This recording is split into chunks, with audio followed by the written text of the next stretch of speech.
Howdy, everybody. Welcome to the RC Air Experience, episode 30. Big milestone, 30 in. We've got a special guest today, Mr. Tom Hunt. I don't know a lot about Tom, so I'm actually really excited to get to know him. Anthony knows him more than I do. And welcome, Tom, to the podcast. It's a pleasure having you on. And, thank you, Jonathan and Anthony. Thank you. So, do you remember, before we get into asking Tom a bunch of questions and stuff, remember like last year, I don't know, we were probably like episode 18 or 20. I was like, I finally joined a club and they let me fly FPV. Yeah. Well, Tom's the guy who's the president of that club and lets me fly FPV. Wow. And the first plane I go and throw, everybody's like, Duck, look out. It like flew up, went over the pilot line. Tom casually walks up to me. He's like, are you good? I'm like, I'm good, buddy. First impression, right? Yeah, that was Tom. And then I broke a couple of other rules. Another one was I walked out to the flight line. He's like, yeah, you can't fly from there. And, you know, Tom's always been very nice and gracious to me. So, well, you're the newbie in the clubs now, so you got to learn the rules. Yeah. I am not an active member. I do not go out as much ever, really. It's just been crazy. But Tom, welcome, buddy. Thank you. It's good to have you. So tell us, I know you have a pretty cool background in aviation, as well as in the hobby. But give us a little bit of your background in aviation. I know you worked for a big time manufacturer here on Long Island back in the day. Yeah. My job that I got at the time, it was just called Grumman, you know, the F-14, Top Gun, all that good stuff in the 80s. Wow. I got the Grumman in 79 after I graduated college, right out of my undergraduate. And I immediately went to work on all sorts of, experimental aircraft. I worked on X-29. I went on to working on all the major Grumman airplanes during that time, F-14, A-6, EA-6B, E2, C2, anything that was still on the boat at that time. I had touched it in some way over the the 42 years I was there. Wow. Of course, the last airplane on the boat is now the E2D, and everything else has been retired since then. But my job at Grumman when I first got there was probably had because of two things: my RC model experience I had before that, and I had spent my entire senior year in my as undergraduate fixing the low-speed wind tunnel we had in our shop. It was so terrible that we couldn't get any data out of it. So I spent the entire year fixing that tunnel and getting to the point where, like, the last week of classes when I had to, give my dissertation, I finally got some data. So they were just happy that, I fixed it for them, and they could then use it after I left. That's funny. But those two things, I had been flying RC models since I was 16. I started flying control line around 12. Started flying RC around 16. So by the time I was 21, I had quite a bit of RC experience. I had even designed a few of my own airplanes at that point because, you go into college and I didn't have a whole lot of money. So, right. I mean, I was taking other people's crashed airplanes and putting them together and making pieces fit that don't fit and understanding stuff that people wouldn't normally do in today's environment where they buy turnkey stuff. Right. But anyway, so I get to Grumman in 79. Into the wind tunnel model design department. And I spent a good portion of my early career doing that. I spent a lot of time in wind tunnel testing. I spent many, many months and years in tunnels all across the United States. Wow. It wasn't until the 2000s that I actually ended up in a wind tunnel out of the United States in the Netherlands with the E2C/D program. But my background is mechanical engineering. That's what I was classically trained in at school. And when I got into Grumman, I was a sponge. I mean, like everybody should be when they get into a new job, especially one that they think they're going to stay at. Right. So I became a sponge, and I was hanging out with all the aero guys because of wind tunnel testing. That's what you do. Right. And they started taking me through a lot of basic aerodynamics and then some more complicated stuff, learning how to do all the analysis of the data that was coming out of the wind tunnels. I did eventually end up in a flight test program much later on for full-scale aircraft rather than doing the wind tunnel models. But over 42 years, I have done so much. I mean, I did the wind tunnel testing that I talked about. I designed wind tunnel models, and I tested the wind tunnel models. So real quick, for layman's terms, and not to interrupt you. So basically, you would design a smaller scale, correct, for aerodynamics and wind tunnel testing. That's correct. Yeah, and then the models generally weren't all that big. The smallest models were only this big. I can't show on the screen, but right, they're only about, some of the smaller models were only about maybe less than 2 feet long. The bigger models, 7-8 feet. I did not only conventional wind tunnel models, I did spin models. Where we actually had a spin tunnel. That's like, you see those guys that jump into these vertical tunnels and they do their skydiving inside. Yeah. Well, that came about from the old wind tunnel days when we used to throw models into a vertical tunnel and we used to photograph them while it was spinning, and they had rudimentary radio control in them that would allow like an elevator or a rudder to be commanded, and to see how long it took that model to get out of a spin. That's thrown into a spin, and then the controls would be crossed or whatever, and go through that. So I did wind tunnel models. I did the spin models.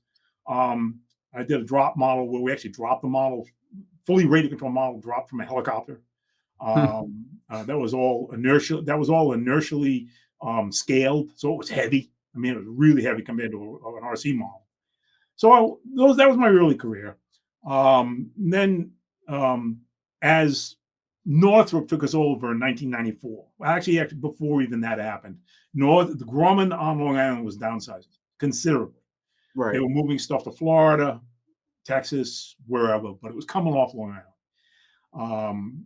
So what ended up happening was the need to do wind tunnel testing was obviously starting to disappear, because when Northrop took us over, they had their own thing. They had their own group. They had their own wind tunnels. They really didn't need us for wind tunnels anymore. So I started doing other things. I started to learn NC programming. I was going to, and at one point I actually was designing the parts in the morning. I was NC programming them in the afternoon.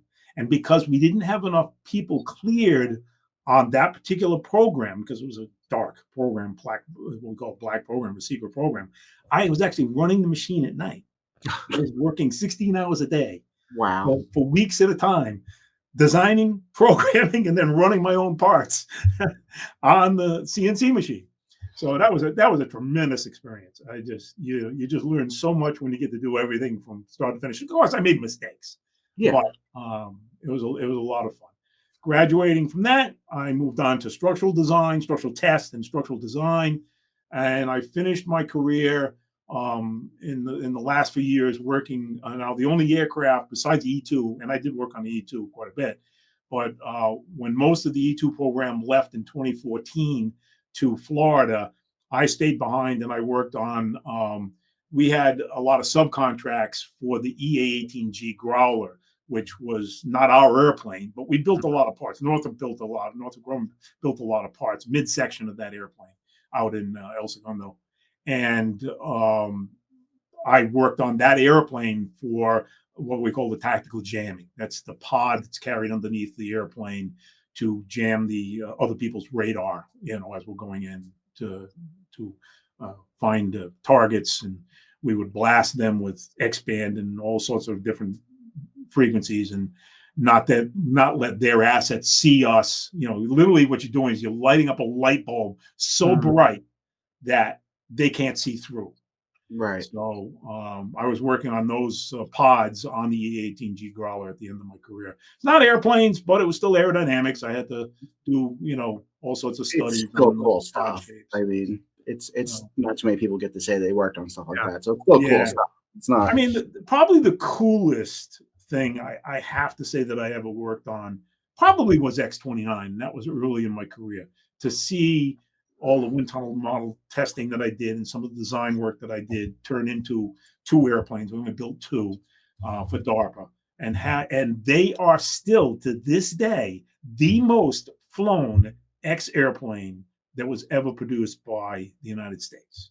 Those 2 X-29s flew more flights than any other X plane in the history of making X, from the X1 all the way up to the stuff they're doing today. Maybe another airplane will do that, but at this point, the X-29 is still the most flown X plane ever. Of course, it was a test airplane. It was what we call a technology demonstrator. It was not intended to ever go to production. But in that particular case, yeah, there it is there. In that particular case, the X-29, the 2 of them that we built, explored what has become that high angle of attack flight that you see on all the new airplanes. We developed the control laws for all that, what you could and couldn't do, regardless of whether it was a forward swept wing or not. But didn't the Russians try a yeah, model with one of the Sukhois had some forward swept wings. I don't know wings. if they were as aggressive as this particular airplane. Yeah, that is definitely pretty aggressive. I liked the X-29 not only because it's interesting shape, but all of the different things that we all learned collectively. I mean, not just the mechanical engineers and the systems engineers and of course the structural engineers that had to make that airplane hold together in those high angle attack maneuvers. But like I said, I got to see a lot of the data long before they actually flew the aircraft. So that was some of the coolest stuff. Most of the time when you see, I mean, I know we're kind of more privy to the lead time it takes between a contract that is let to a new airplane and then when it actually flies. But I was obviously privy to that because I was on the ground floor of some new aircraft, and I was doing stuff in the wind tunnel 7, 8 years before maybe even a contract was let.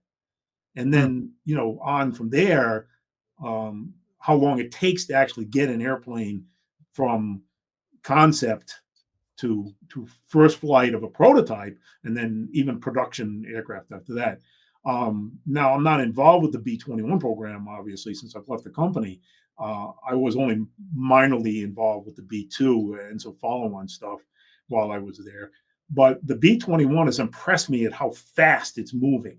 Now, I know the B-21, when it was let back in 2014 or 15, when that contract was let, I know we're still a long ways from there.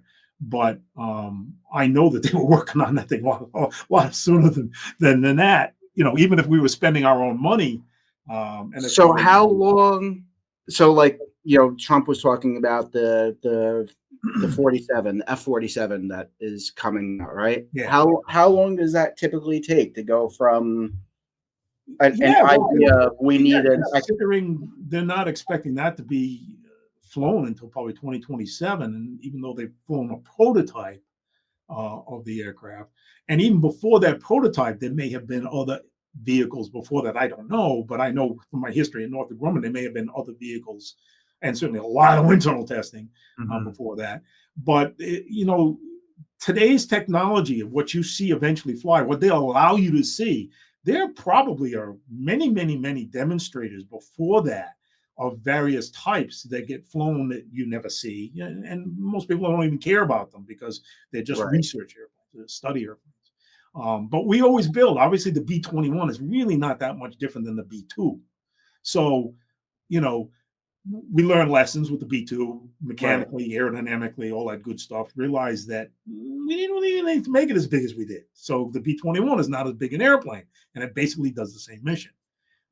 So those are the kinds of things that you learn, and that's the what I see in the aerospace industry is the difficult part is that the ability to retain what you learn when you're downsized, not only by the government sometimes because they say, well, we don't have any contracts to give you, so you guys are going to go somewhere else.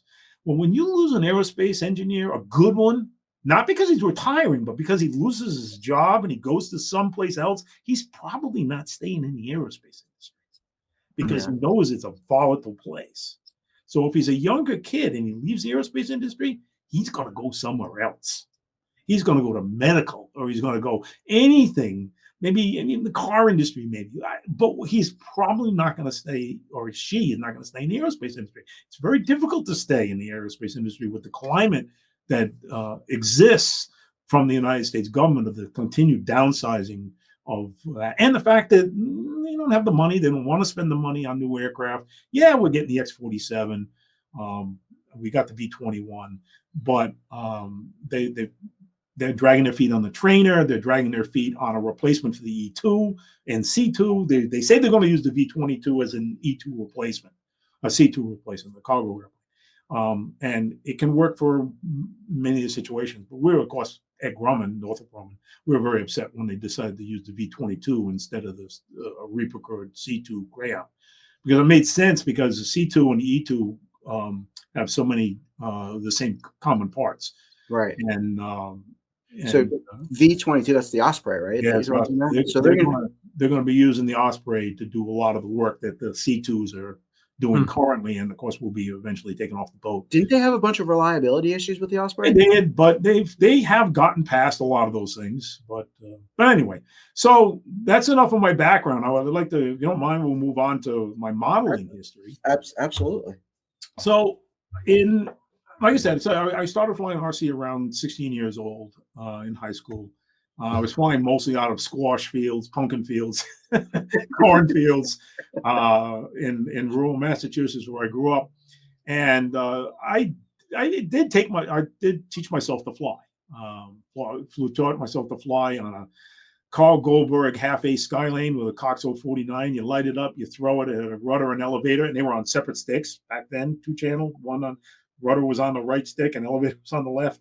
And I managed to get that going. I mean, I built a lot of rubber power. I built the Kilos kits, some old comic kits and rubber power kits, like many people in my generation. And then moved on to, like I said, went through control line. I did the Cox plastic models, and we crashed those and we broke them all the time. We got smart, and we went over to the scientific balsa airplanes, which were repairable. With the same, we basically took the engines out of the Cox airplanes and moved them over to the scientific balsa airplanes, and then eventually to RC. So since I have been flying RC, I have done just about everything. I don't stay with a lot of things. I mostly concentrate on scale. I fly, we'll get into FPV, but I fly scale. I fly sport airplanes. I can do a precision aerobatic routine. I'm not doing a 3D aerobatic routine. Even when I was younger, when people were just getting into that 3D stuff, I just did not have the hand-eye coordination to do those kinds of crazy things. I really admire those guys that can do that stuff real low to the ground and twist those airplanes like constantly and know where they are. But I go out and I practice like a precision scale, aerobatic routine. I've flown choppers. I started with choppers in 1980. Some of the early fixed pitch and collective pitch choppers. I always said that the best field equipment purchase you could make was a good pair of sneakers, because you were always running away from it. And it was that way for the longest time. And I just decided it was too much work. I had too many other interests. But I have done choppers. I've done jets. I have not done turbines, Jonathan. But did your father or anybody in your household kind of get you into the RC stuff? Or did you just kind of do it on your own? Yeah, who got me into it was actually the chief of police in my town. My little small town in Massachusetts, 7 miles long and 3 miles wide. The chief of police lived 300 yards from me across a street in the woods a little bit, and right next to my grammar school yard. I was only 100, 200 yards down the street from my grammar school, 1 through 6. And he was in the kind of the other corner of the ball field. And I would hear an engine light up. And I go running up the street, and I'd see him Very flying cool. control line in the school, which he was literally his property bordered the school. Yeah. So he was my first taste of model airplanes, other than rubber powered models and stuff like that. And strangely enough, the first he didn't do RC. Strangely enough, the first RC airplane I ever saw was we used to take bike rides. Me and my friends, when we were between 8 and 12, we used to get on our bikes and we used to go a long way. We'd go 20, 25 miles out and back in a day. Yeah, kids don't do that anymore. You can't do that anymore. I mean, it was rural Massachusetts, and we always stayed the back roads. We're not Right. on any major roads. And one of our trips, and we're trying to always go somewhere different every time we go out. And it'd be a pack of us. It'd be 6, 8, 10, 12 kids. It was like the old social media days. We'd say, Yeah. hey, we're going to go on a bike ride on Saturday morning. Let's get up at 7 and go, right? Pack a lunch and go. And we're out in the backwoods of Massachusetts this one day. We'd never gone this way before. And we passed by an old grass strip, one hangar and a grass strip. And I hear that familiar sound again. And I said, that's not a full-scale aircraft. So we go through the beginnings of that airport through a little dirt road, and we see these 4 or 5 guys flying radio control models. And I said, okay, this is what I want to do. I don't want to go around in a circle anymore. You don't want to spin around in a circle anymore. Yeah. So, we, a few of us continued on the control line for a while. But that was my first experience with radio control, was these guys flying at this grass strip airport in backwoods of Massachusetts. So moving on through the 80s and 90s, obviously, if you look back in some of the old model aviation magazines, flying model magazines, model airplane news, the old Fly RC, Sport Aviator, you'll see my name in a lot of articles, because I used to write a lot of articles, technical articles, and then do reviews of models for all those magazines through the 80s and 90s when magazines were still popular. I got to experiment quite a bit. I get very much like the YouTube influencers do today, although they may not get so much non-production airplanes, they will be the first to see a new production airplane. And I got to do that a few times from a couple of different companies that would send me a model and say, what do you think about it? Should we buy this from this guy? And this was long before it would go to the magazine for review. So I would obviously never see that airplane for review, because I was on the ground floor looking at these airplanes for these people and giving them my honest assessment about the airplanes, how they flew, and the structure and the equipment that they're putting in it, or whatever equipment you had to put in it. And I did that for some time for an old company called Model Rectifier Corporation, MRC, out of New Jersey. Mm-hmm. They were, big in the 80s and 90s. They used to import Amy engines and I don't know what radios, World Engines radios years ago. So I did a lot of that, writing for the magazines. So in the mid 1990s, through the end of the 1990s, I got big into competitions, electric sailplanes and old timers and electric pylon racing. So I went to the NATS, the USA National Championships, in the middle to the later 90s, and did very well. I won quite a few first places, and had a lot of fun meeting people from very different walks of life in the country now. And now that I'm in the middle of nowhere, United States, in Muncie, Indiana, and attracting people from all over the United States, and meeting people with different disciplines and different ideas that you don't see in your little world, on Long Island or maybe New Jersey and Connecticut. So that was cool seeing these guys, and we had a lot of fun. So to start the NEAT portion of this show, NEAT came out of a. Well, let's for those who don't know, because we'll start. Popular on the East Coast. When I explain NEAT to people, I tell them it's like a smaller-ish CEF or Joe Knoll that's in the Catskills that is strictly electric airplanes. Right. That's basically how I explain NEAT to people. Yeah. So NEAT is a show. It's a week-long show? It is now. It's always been week-long, but we officially now are Monday through Sunday. Yeah, so it's a We were week-long Thursday through show Sunday before that.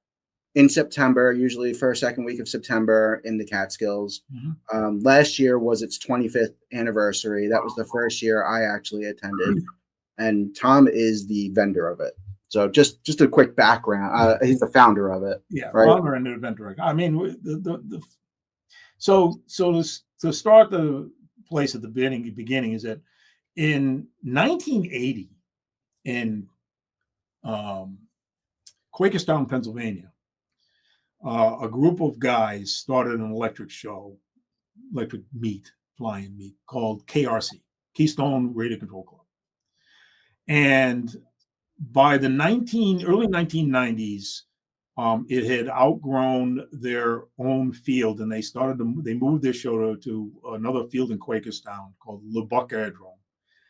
And it started to really take off. I mean, from dozens of people to more than 100. And by the time they finished in 1998, which is the last year that they held the KRC electric fly, they had attracted around 225 people, Wow. quite a few vendors. And this is 1998. Okay, now electric we consider still infantile, but at least now we've got really good NiCad and nickel metal hydride cells. We got brushless motors, inner runners. We don't have outrunners yet. Yeah.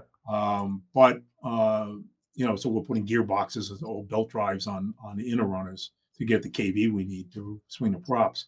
But so by 1998, KRC had grown to a little over 200 people, a lot of vendors, and I got called by because by that time not only had I vended at KRC, but I knew all those guys, not because they were Pennsylvania, and not only did I know them from KRC, but we made the rounds from New Jersey and some of the other meets. So I knew many of the people that had run KRC, and they had actually in the last 3 years had moved the meet again from Lubbock Aerodrome to the Allentown Queen City Airport.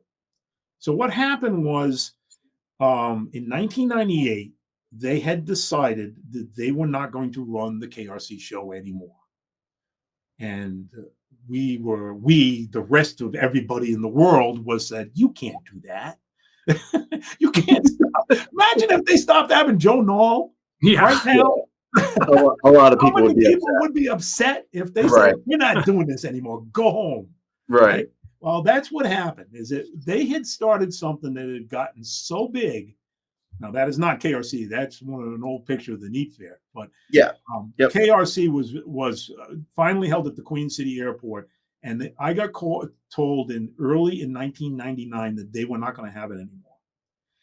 And they weren't really looking for somebody to take it over. But one of the guys had kind of seeded me with the thing and said, hey, maybe you should do something.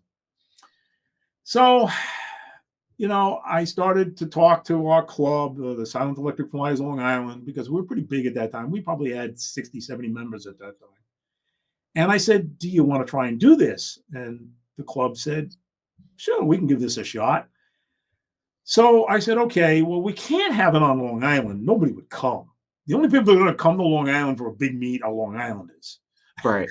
Nobody wants to come over those bridges. Nope. Nobody wants to spend the thousands of dollars they'd have to spend on hotel rooms or whatever, to come to Long Island. So we've got to hold it somewhere other than Long Island. So it means it's going to be a remote meet for us, which is not unusual, but this is going to be really remote.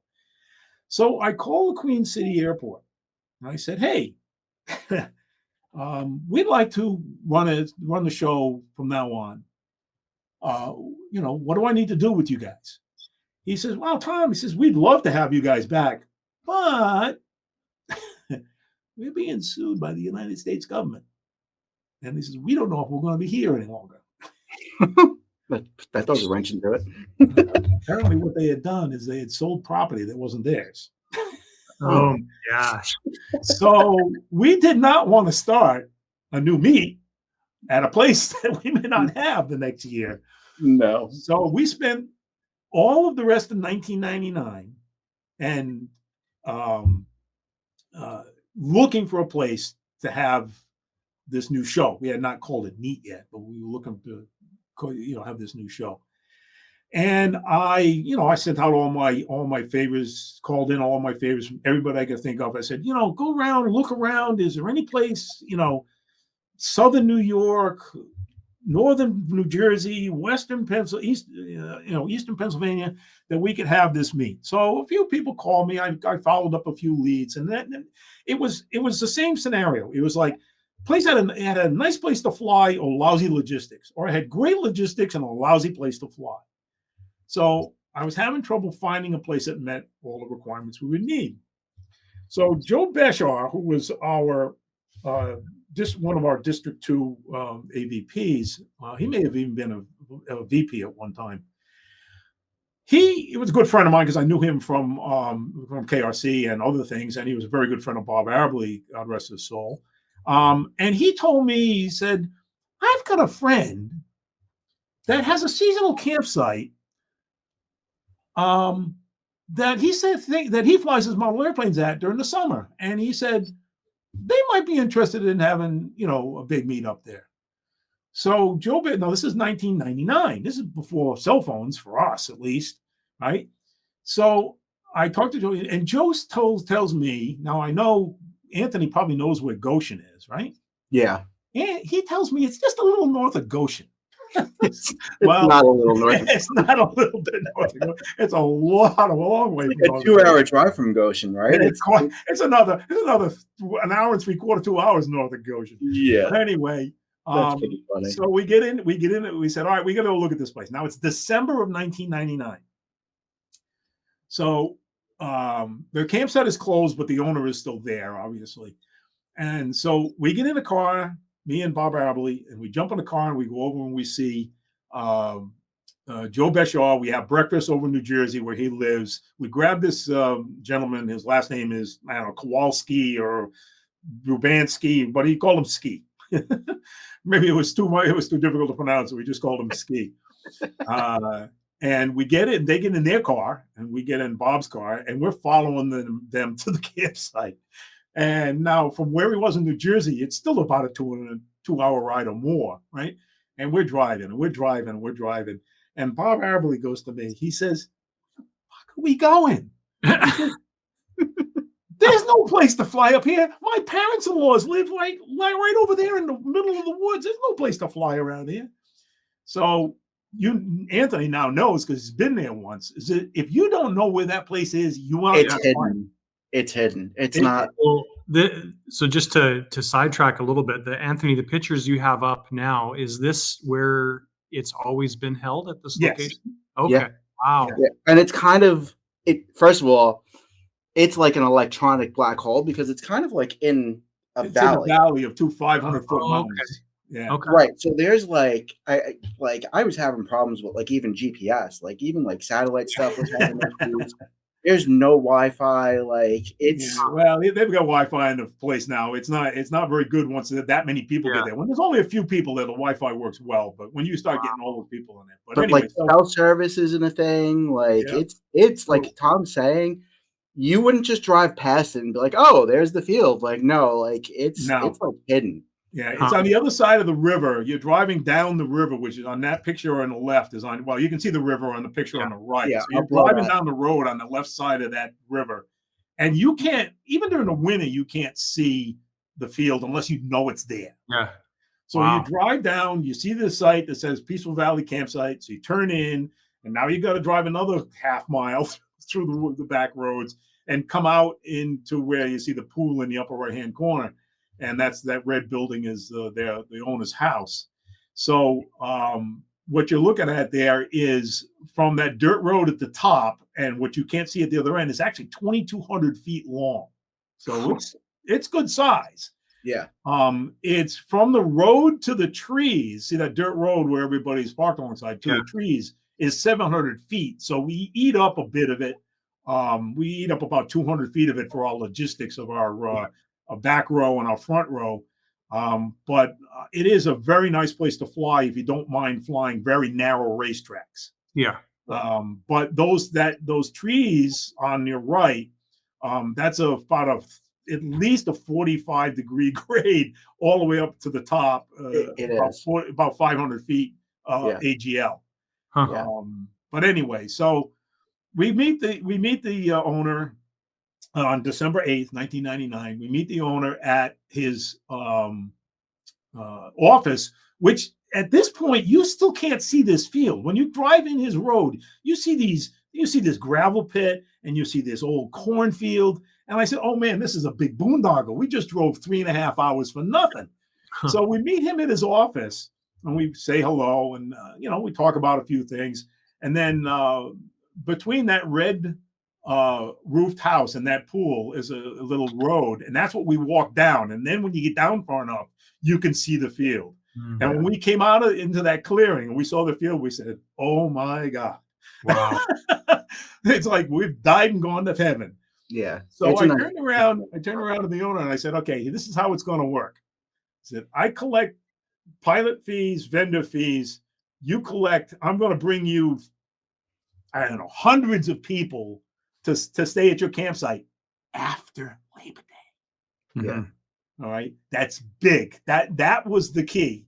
When I told him I was bringing people to his campsite after Labor Day, his eyes went big as of course, because his campsite after that it's done for the year, right? It might be a few people that don't have any kids that want to go up and. My dad used to own a bed and breakfast up there in Roscoe, and like Tom was saying, like it was literally like, well, Roscoe's a big like trout fishing town, and the Catskills are, so he would start to pick up a little bit in like April and May. Mm-hmm. But literally, it was like Memorial Day to Labor Day. And then you'd get some people who are like leaf peepers going up in like October to see like the apple pickers. Right, and see the leaf, but it's nowhere near the volume of the summertime, vacation volume. So for them to have this kind of event after Labor Day, it's huge to somebody who has that kind of service industry up there. Yeah, and it basically ended up there for two reasons. One, I knew it would be more attractive to him being after Labor Day. And two, the old KRC meet was the third weekend in September. And the first year we did it, we also did it the third weekend, but we moved it up one more weekend to the second weekend in September. Because the first weekend after Labor Day is the big Rhinebeck meet. And we didn't want to step on their toes. We have a lot of people that actually go to both places. They go to Rhinebeck the weekend before our show, and then they leave Rhinebeck and they come right to the Neat Fair. So it will probably never move from where it is for at least as long as I'm running it. We had toyed with the idea because sometimes we had gotten some pretty nasty weather. We've actually had it almost snow. Wow.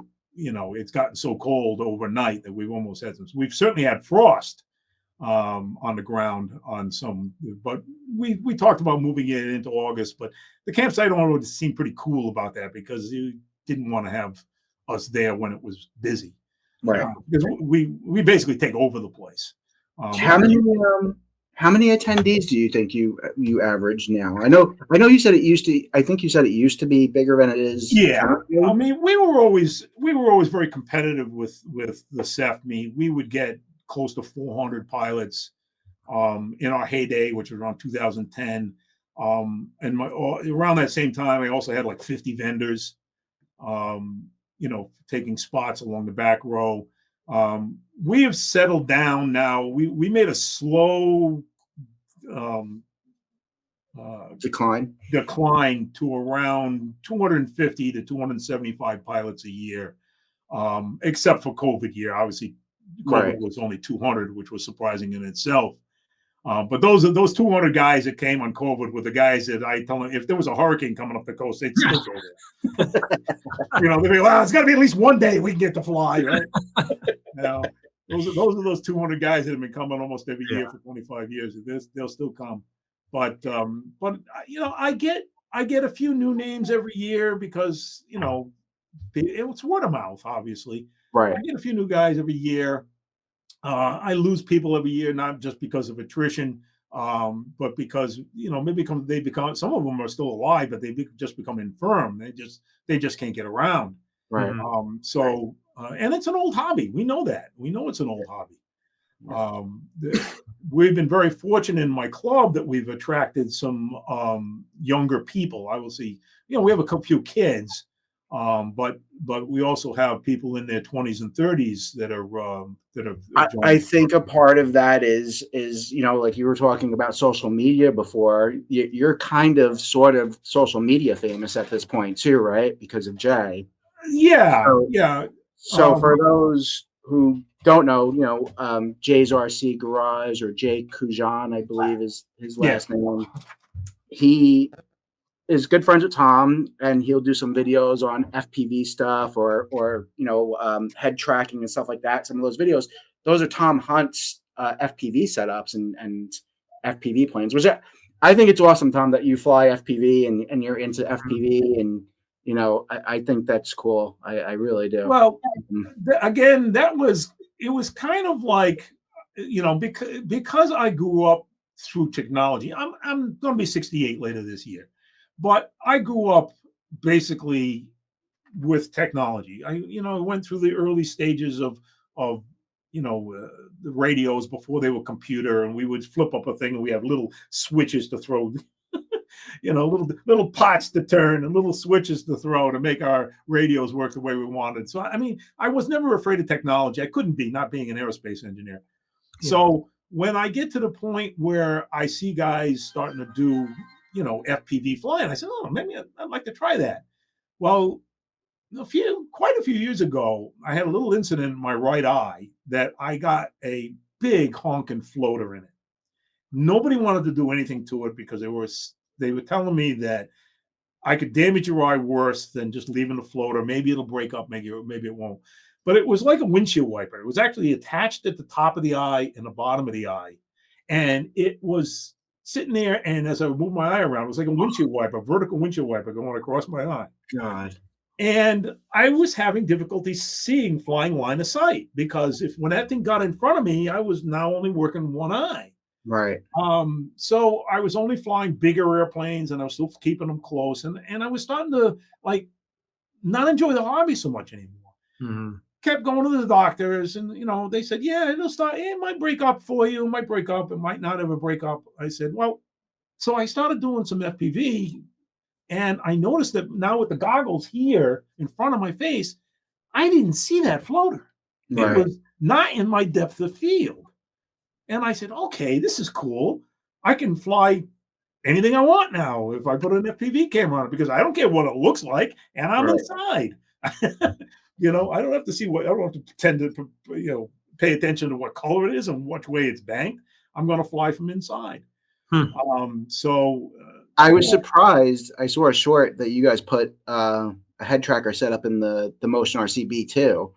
And I was surprised by that, because that canopy, I don't own one, but the canopy looks short on that. So it looks like the field of view on the inside. Oh, yeah. You're sitting in a B2. Yeah. You're not seeing a whole lot. Now, I would never have done that when I was starting out FPV. Right. I want to be wide open. I might want to be able to see some of the airplane for reference, but you do not want to start flying FPV doing something like a closed cockpit that's as confining as the B2. I've done the PJ50 from basically the Gulfstream lookalike, and that's a little better. Still not. I've done a lot of twin engine. I did the Twin Otter from Avios. That's a little bit better, and I did the overhead. Did a nice little 3D printed overhead with the throttle quadrants, and so when I'm looking in there, it really looks kind of like I'm. Yeah, it does look cool. Twin Otter. But those are airplanes that you have to have a good sense of not only how the airplane flies, but the limited vision. Now, I am a firm believer in it, and I've actually done some research on this. Is that once you get used to a situation, your brain fills in things that you don't see. Okay. And the brain is an amazing thing. And that I don't feel uncomfortable at all in a limited vision airplane anymore, because, I can look around. I can look out the left. If I'm in the left seat, I can look out the left side and see well. I can look out the right a little bit and see well. But my mind fills in what I physically can't see. Yeah. And even without instrumentality, I don't have any, I can set up my Tyrannus or my Radio Master to call out airspeed or ground speed, depending on whether I'm going to pitot tube or a GPS sensor, and can call out altitude, but they're not fast enough. And you can do on-screen display stuff, which I'm going to probably eventually have to get into. But again, I'd rather see airspeed than ground speed because we do fly in winds, and I don't want to be confused by, a ground speed that's actually much higher than the airspeed is shown. But anyway, without instrumentality, you get used to just about any airplane. And the other thing too is that, 3D pilots obviously are flying by what we call muscle memory. I mean, any pilot flies by muscle memory. Okay, well, they're doing it to an extreme. They're seeing the airplane, but they're really moving the sticks because they know that that's what they got to do to make that airplane do what they want. And the result shows up in the airplane doing what it's going to do. Flying FPV, when the brain has to add onto what you're not seeing, becomes not only eyesight memory, but your muscle memory if you know the airplane well. And I don't fly any airplane FPV until I've flown at line of sight quite a few times. And I can sense that, okay, I'm looking at the airplane from outside now, but I'm memorizing in my mind where the throttle is, where the sticks need to be to do what I need to do. And the only time I get confused is when I bring too many FPV airplanes to the field at the same day, because then I have to remember across all those platforms. But if I fly the same airplane FPV that day, say 5, 6, 7 times, guys will tell me I fly it better FPV than I do standing on the ground. Yeah. Wow. I can believe that. I do better takeoffs. I do better landings. I do better takeoffs because I can see when I'm wandering off the runway instantaneously. I do better landings because my muscle memory has told me where the stick position has to be. And I've got that visual clue of knowing where I am in space coming in and knowing when to do the rotate to flare. And but like I said, the trouble becomes is when I try and bring too many different types of airplanes to the field in the same day. That's when I might have some bad landings, not generally takeoffs, but I could have some bad landings because I'm not really remembering the muscle memory for that airplane. Yeah, you definitely put FPV in some cool planes. That's for sure. Very soon, because the airplane is technically already out. It's still on order on the Horizon site, but I'm finishing up a primitive cockpit right now for the new Airbus A320 that just came out from E-flite, the twin. Yeah, I saw that they just came out with that. I've flown it a number of times. Jay's let me fly it a number of times, and he's given me the airplane so that I can do this and he can get more content. Right. So I'm just finishing up that cockpit.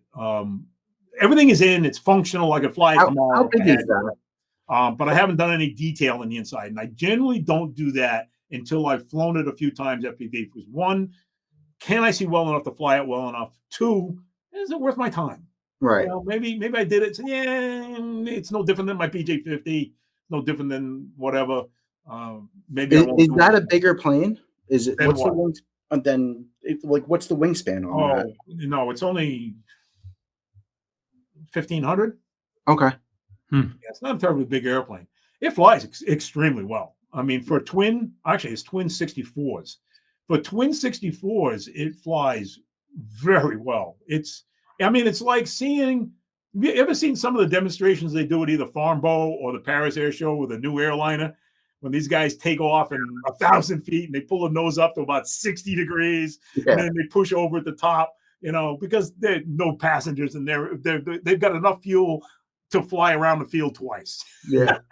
So they're showing these like max performance takeoffs. That airplane flies like that with a 6S5000. Wow. You can rotate that thing and point the nose up and it just goes.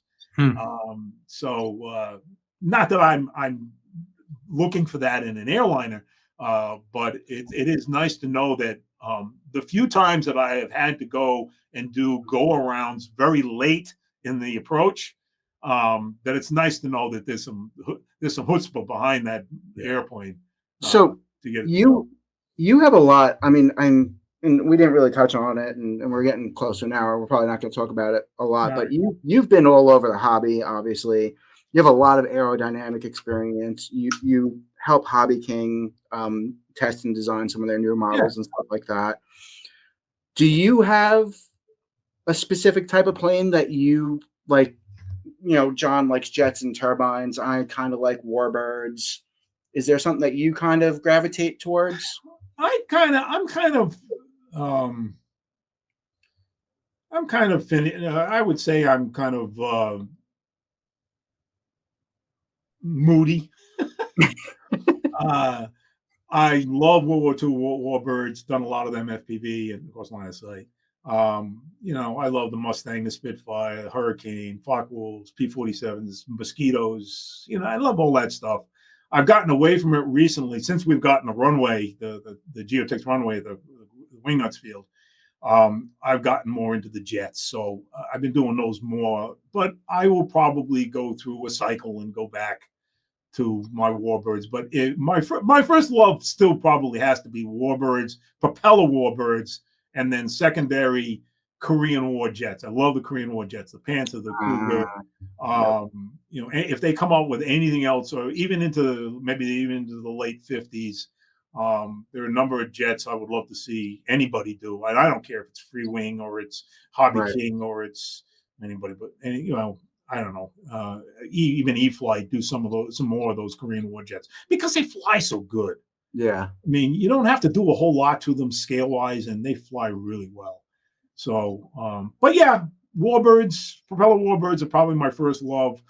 Korean War jets, second love, and then after that, I love anything that flies. I I mean, never really got into the airliners, the scale jets, like the Airbus and yeah, I mean, I don't think I would have ever bought the A320 from E-Flight. right, But now that it's presented to me to do something with it, right. sure, I let's try it. I mean, like I said, Jay gave me the PJ50. He's had a number of them, and he gave me the PJ50 to do, and I did it up in the semi-military kind of fantasy scheme, and only because I got a lot of gray paint. I'm trying to use up the 14 different gray paint colors I have.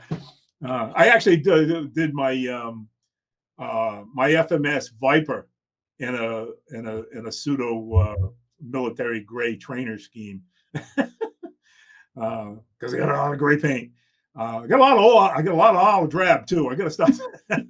So between olive drab and gray, that's what ends up trying to eat up. But anyway, so I don't know if we got. Yeah, we're talking almost up on the hour. Is there any last questions you have about anything? No, I mean, I think we covered a lot of stuff. We covered your background, we covered NEAT, which there's still time to sign up for pilots for NEAT, right? If Yeah, they you can sign up. Let me see. What Monday?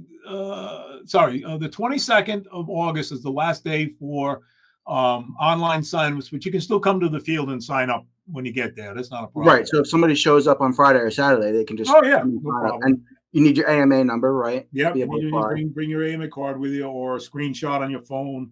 Any way you can prove that you're AMA. It technically this year is the September 8th through the 14th. We don't, you know, the 8th through the 8th, 9th, and 10th, that's Monday, Wednesday, Tuesday, Wednesday, is technically open flying. We won't have a whole lot set up, but by Thursday, we'll start have by late Wednesday, we'll have the fences erected and we'll start to make things more organized. And then, you know, the show starts in earnest on the 11th, but there are events going on by all the clubs, all the different clubs that go there have their own events earlier in the week. They've got bowling, night flying. They got a carrier landing event this year, micro model of carrier landing events. There's all sorts of things going on. The night flying's cool. You just look Yeah. up and there's like 100 planes lit up in the air. Oh yeah, we'll It's a do good that. time. This year we're doing something special. Well, the New Jersey boys, the Jersey Coast Sport Flyers, usually set a theme for their part of the show every year, and they're doing back to the '80s. So they're going to have a pub crawl at the end of the tent crawl on Wednesday night. And they'll be all dressed in 80s movie garb. I don't know what they're going to do. I think they sorted in on something special that they were all going to do. But what I decided to add to that was I wanted as many pre-registered pilots to go out and on our website and vote for their 5 favorite 1980s released songs. And I'm going to do a countdown of the top 10 over the PA system on Wednesday night for the pub crawl, the tent crawl, and then again on Saturday night for the mass launch of the Night Flyers. Right. Yeah, it's www.neatfair.org, and I'll put a link in the description for it. But it's definitely a family oriented event. It's very community. All the people are very awesome. Everybody's sharing and helping. It's a good event. It really is a really fun event. I knew about NEAT prior to going to it, and I always wanted to go there for a couple of years. And then finally, I was like, I got to go to NEAT. Yeah, there's no doubt that there's a certain part of the people that come for their very first year, and they become lifelong addicts. Right. And then there are other people that come and try and fly in that kind of confined environment, between the flight line and those trees, that they say, well, I'm going to come back, but I don't think I'm going to fly. They just don't feel confident and comfortable flying, fairly narrow racetracks because of, or doing all your turns through split S's and Immelmans instead of doing a horizontal circuit. But still, there's so much to do and see. There probably will, although I haven't got it confirmed yet. Another club runs an indoor event at the Downsville High School on Friday and Saturday night. I'm sure that'll happen again. I have no reason why it won't, but he hasn't sent me the official word yet. So there's indoor flying on the weekend. So if you're not into that but want to come down and see the show during the day, and then you can go over to the high school at night and see the indoor flying. And they're really, the guys that do this are really talented. I mean, these guys are building these tiny, tiny little models and flying them RC. So if you're into that stuff, there's also that part of the show that you can go see. Yeah. Thanks for coming on, Tom. I always enjoy having people like you on, people with extensive aviation history and hobby history. People have been in the hobby. I don't think a lot of people in the hobby now that are newer to the hobby realize how hard the hobby was back then, going through the 80s and 90s and, stick building and all that stuff. And now you could just buy a foam plane and it comes with a remote and a battery and stabilization, and you could fly it relatively easily. Back then, that wasn't the way. So I do enjoy having people on who've been through all of it. Very good. History there. I'm glad we could relate some of that. Yeah. Thank you for coming on. John, anything else? Pleasure to meet you. Thanks, Jonathan. All right, guys. Enjoy your weekend, and we'll talk soon. Very good. Bye-bye.